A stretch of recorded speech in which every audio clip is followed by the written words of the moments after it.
not a Jedi. There are no lightsabers, no Skywalker, no epic duels. And yet, Andor is one of the most critically acclaimed Star Wars stories ever made. But what if I told you its success has more to do with George Lucas than you might think? If you're one of those fans who believes story always comes first in Star Wars, hit that like button, because this video is for you.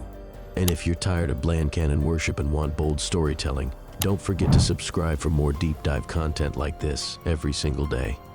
1. Andor's tone. A radical shift. At first glance, Andor doesn't feel like Star Wars. It's gritty, it's mature, it's unapologetically political. But that's exactly what George Lucas intended Star Wars to be. Remember, the original trilogy was inspired by the Vietnam War, the fall of republics, and anti-fascist rebellion. Andor leans back into that raw DNA and turns the volume all the way up. Comment below, did Andor feel like Star Wars to you or something entirely new?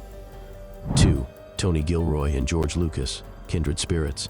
Tony Gilroy may not be a Star Wars diehard, but ironically, that's what made Andor so Lucas-esque. He had minimal narrative oversight, just like Lucas did when he built Star Wars from scratch in 1977. Both Lucas and Gilroy operated with a story-first mindset. They understood that world-building matters, yes, but only as a servant to the narrative. Example, whether it's George building Tatooine with junk parts and matte paintings, or Gilroy crafting ferrix with on-location sets and real bricks, both approached Star Wars as a lived-in world, not a digital playground. 3. Treating canon as clay, not cement. Here's the truth, Star Wars canon has never been fixed. Lucas retconned Vader as Luke's father in Empire, Leia as his sister, that came later. Andor follows that same spirit, flexible canon to serve meaningful storytelling. Mon Mothma's arc, for example, doesn't exactly align with Rebels, but instead of being boxed in by that, Gilroy reshaped the timeline to give us something new, like her chilling speech on genocide and her escape from Coruscant.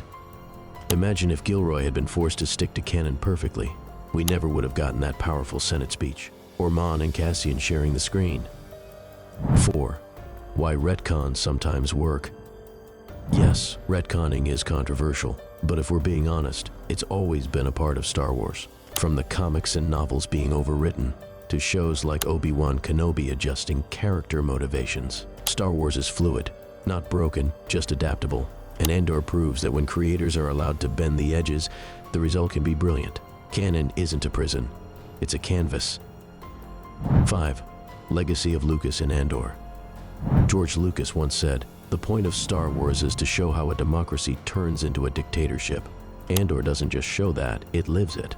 From corporate fascism to rebellion built on sacrifice and rage, Andor is the most politically honest Star Wars has ever been, and that's not an accident. That's finally fulfilling Lucas's original vision. Andor isn't nostalgia, it's evolution.